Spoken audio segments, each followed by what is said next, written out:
कथा प्रारंभ बोलो गोविंद भगवान की। हमें फूल दे दो। श्री ब्रह्मा जी बोले कि हे मुनि श्रेष्ठ, अब आप पापों को नष्ट करने वाली, पुण्य को प्राप्ति कराने वाली, मुक्ति को देने वाली प्रबोधनी देवोत्थान एकादशी का महात्म्य सुनिए। भागीरथी गंगा मनुष्य को तब तक ही फल देती है जब तक कि कार्तिक मास की प्रबोधनी एकादशी नहीं आती। तीर्थ में नदी समुद्र आदि तभी तक फल देते हैं जब तक प्रबोधनी एकादशी नहीं आती। कार्तिक मास की शुक्ल पक्ष की प्रबोधनी एकादशी के व्रत का फल 1 सहस्त्र अश्वमेध तथा 100 राजसूय यज्ञ के फल के बराबर है। नारद जी ने पूछा कि हे परमपिता ब्रह्मा जी, एक संध्या को भोजन करने से, रात्रि को भोजन करने से तथा पूरा दिन उपवास करने से मनुष्य को क्या क्या फल मिलता है, उसे आप हमें विस्तार से बताएं। ब्रह्मा जी बोले कि हे नारद, एक संध्या को अगर मनुष्य भोजन करता है तो उसे 1 जन्म का फल मिलता है, रात्रि में भोजन करने से 2 जन्म का फल मिलता है, पूरे दिन उपवास करने से 7 जन्म के उसके समस्त प्रकार के पाप नष्ट हो जाते हैं। जिस वस्तु का त्रिलोक में मिलना दुष्कर है, वह वस्तु प्रबोधनी एकादशी के व्रत से मनुष्य को प्राप्त हो जाती है। प्रबोधनी एकादशी के व्रत के प्रभाव से सुमेरु और मदरांचल पर्वत के समान कठिन से कठिन किए हुए पाप मनुष्य के क्षण भर में मात्र नष्ट हो जाते हैं। अनेक पूर्व जन्म के किए हुए बुरे कर्मों को यह प्रबोधनी एकादशी क्षण भर में भस्म कर देती है। जो मनुष्य अपने स्वभाव के अनुसार इस प्रबोधनी का विधि पूर्वक व्रत करता है, उन्हें पूर्ण फल की प्राप्ति होती है। हे मुनीश्वर नारद, हे साधु संत, जो मनुष्य अपने हृदय के अंदर ही ऐसा ध्यान करता है कि मैं प्रबोधनी एकादशी का व्रत अवश्य करूंगा, केवल ऐसा मन में विचार करता है, तो उसके 100 जन्म के समस्त पाप मात्र विचार करने से ही नष्ट हो जाते। जो मनुष्य प्रबोधनी एकादशी के दिन जागरण करता है, रात्रि को भगवान का भजन करता है, संकीर्तन करता है, तो प्रबोधनी एकादशी के दिन जागरण करने से उनकी बीती हुई तथा आने वाली 10,000 पीढ़ियां विष्णु लोक को जाकर के भगवान के परम धाम में वास करती हैं। और नरक में अनेक प्रकारों को दुख भोगते हुए पितृ विष्णु लोक में जाकर के सुख भोगते हैं। जिनके पितृ नरक में होते हैं, उनके पितृ वहां से भगवान के परम धाम में जाकर के सुख भोगते हैं। ब्रह्म हत्या आदि महान पाप भी प्रबोधनी एकादशी के दिन रात्रि जागरण करने से नष्ट हो जाते हैं। प्रबोधनी एकादशी को रात्रि को जागरण करने का फल अश्वमेध यज्ञ आदि के फल से भी अधिक माना गया है। समस्त प्रकार के तीर्थों में जाने से गाय एवं स्वर्ण भूमि आदि के दान का फल कार्तिक मास की शुक्ल पक्ष की प्रबोधनी एकादशी के रात्रि के जागरण के फल के बराबर होता है। हे नारद, तुमको भी मैं विधि पूर्वक विष्णु भगवान की पूजा बताता हूँ, तो तुम्हें भी भगवान विष्णु की उपासना करनी चाहिए। जो मनुष्य कार्तिक के महीने में धर्म परायण होकर के अन्य व्यक्तियों का अन्न नहीं खाते, अन्य व्यक्तियों के यहाँ भोजन नहीं करते, उन्हें चांद्रयान तक व्रत का फल मिलता है। कार्तिक महीने में, कार्तिक मास में भगवान दान आदि से उतने प्रसन्न नहीं होते जितने की शास्त्रों की कथा सुनने से भगवान प्रसन्न होते हैं। कार्तिक के मास में जो मनुष्य भगवान की कथा को थोड़ा बहुत पढ़ते हैं या थोड़ा बहुत सुनते हैं, उन्हें 100 गांवों के दान के फल की प्राप्ति हो जाती है। मनुष्य अपने कल्याण के लिए विष्णु भगवान की कथा सुनते हैं, वे अपने कुटुंब का उद्धार करके 1 सहस्त्र गोदान का फल प्राप्त कर लेते। जो मनुष्य प्रबोधनी एकादशी के दिन विष्णु भगवान की कथा सुनते हैं, उन्हें 7 द्वीपों के दान का फल प्राप्त हो जाता है। जो विष्णु की भक्ति पूर्वक कथा सुनते हैं और कथा वाचने की यथाचित्त पूजा करते हैं तथा उसे संतुष्ट करते हैं, वे अवश्य ही उत्तम लोक हो जाते हैं।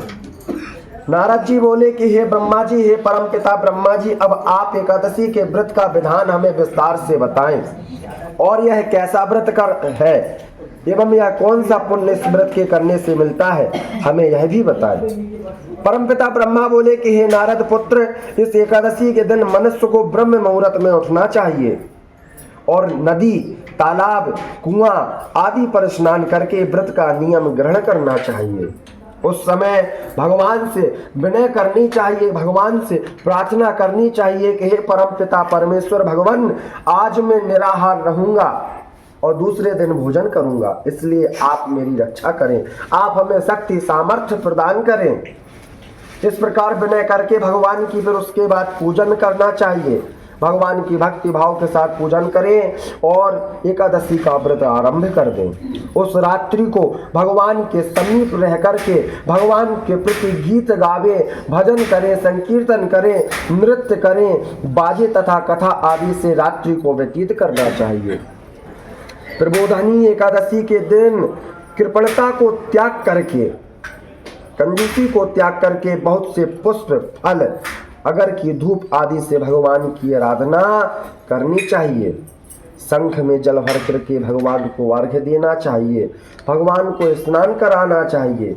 इसका समस्त तीर्थदान आदि से करोड़ गुना फल मनुष्य को प्राप्त होता है। कार्तिक मास में जो बिल्व पत्र से भगवान की पूजा करते हैं उन्हें अंत समय में मुक्ति मिलती है। कार्तिक मास में जो मनुष्य तुलसी के दल से भगवान की पूजा करते हैं उसके 10,000 जन्म के समस्त प्रकार के पाप नष्ट हो जाते हैं। जो मनुष्य इस कार्तिक मास में श्री तुलसी जी के दर्शन करते हैं या तुलसी जी को स्पर्श करते हैं या तुलसी जी का ध्यान करते हैं या कीर्तन करते हैं या सेवा करते हैं, वे 1000 कोटि युग तक भगवान के घर में निवास पाते हैं। जो मनुष्य तुलसी का पौधा लगाते हैं, तुलसी के वन की सेवा करते हैं, उनके कुटुंब में जो पैदा होते हैं वे प्रलय के अंत तक विष्णु लोक में निवास पाते हैं। जो भगवान की कदम में पुष्प से पूजा करता है वह यमराज के दुखों को नहीं पाता। जो गुलाब के पुष्प से भगवान की पूजा करता है उन्हें मुक्ति प्रदान हो जाती। जो मनुष्य अशोक के फूल से भगवान की पूजा करता है वह अंत काल तक शोक से रहित होता है। जो मनुष्य विष्णु भगवान की पूजा सफेद और लाल कनेर के फूलों से पूजा करते हैं उन पर भगवान अत्यंत प्रसन्न होते हैं। इस प्रकार रात्रि में भगवान की पूजा करके प्रातः काल शुद्ध जल की नदी में स्नान करना चाहिए। स्नान करने के पश्चात भगवान की प्रार्थना करते हुए अपने घर में जाकर के भगवान की पूजा करें। इसके बाद व्रत पूर्ति के लिए ब्राह्मण को भोजन कराएं, फिर ब्राह्मण को दक्षिणा देकर के मीठे वाक्यों द्वारा ब्राह्मण का सत्कार वंदना करें। इसके उपरांत भोजन, गाय को और दक्षिणा से गुरु की पूजा करनी चाहिए। ब्राह्मणों को भूयसी दक्षिणा देकर के नियम को छोड़ना चाहिए। ब्राह्मणों को यथाशक्ति दक्षिणा देनी चाहिए। जिस ब्राह्मण को रात्रि में भोजन करावे उसे स्वर्ण के सहित बैल दान करना चाहिए। तेल की जगह घी, घी की जगह दूध, अन्नों में चावल का दान श्रेष्ठ माना जाता है। जो मनुष्य इस व्रत में भूमि पर शयन करते हैं, जमीन पर लेटते हैं, उन्हें सब वस्तुओं सहित शैया दान करनी चाहिए। जो मनुष्य मौन धारण करते हैं उन्हें स्वर्ण के साथ तिल का दान करना चाहिए। जो मनुष्य बालों को, केशों को धारण करते हैं उन्हें दर्पण दान में देना चाहिए। जो मनुष्य कार्तिक महीने में चश्मा पहनते हैं, उपानह धारण करते हैं, उन्हें उपानह का दान करना चाहिए। जो इस मास में नमक त्यागते हैं उन्हें शक्कर दान देनी चाहिए। जो मनुष्य नित्य प्रति देव मंदिर में दीप दान करते हैं, दीप जलाते हैं, उन्हें स्वर्ण का या तांबे के दीपक को घी तथा बत्ती के साथ दान करना चाहिए। जो मनुष्य चातुर्मास में व्रत में किसी वस्तु को त्याग देते हैं, किसी वस्तु को छोड़ देते हैं, उन्हें उस दिन पुनः ग्रहण करनी चाहिए। जिस दिन छोड़ा उस दिन उसे अवश्य ग्रहण करें। जो मनुष्य प्रबोधनी एकादशी के दिन विधि पूर्वक व्रत करते हैं, भक्ति भाव से भगवान की आराधना करते हैं, उन्हें अनंत सुख प्राप्त होता है और अंत में वह स्वर्ग के उत्तराधिकारी बन जाते हैं। जो मनुष्य चातुर्मास में व्रत को बिना किसी विघ्न के पूरा कर देता है या पूरा कर लेते हैं उन्हें फिर दोबारा दुख नहीं मिलता। जिन मनुष्यों का व्रत खंडित हो जाता वह नरक के अधिकारी बन जाते हैं। जो मनुष्य इस एकादशी के महात्म को बड़े चित्त के साथ, ध्यान के साथ सुनता है, वह पढ़ता है, उसे अनेक प्रकार की गोदान का फल मिलता है। जन्म जन्मांतर के चक्र से छूट करके सदैव के लिए श्री हरि के चरणों में निवास करता है। तीसरी देवोत्थान एकादशी व्रत कथा पूर्ण बोलो वृंदावन में हरि लाल की जय, भगवान की जय,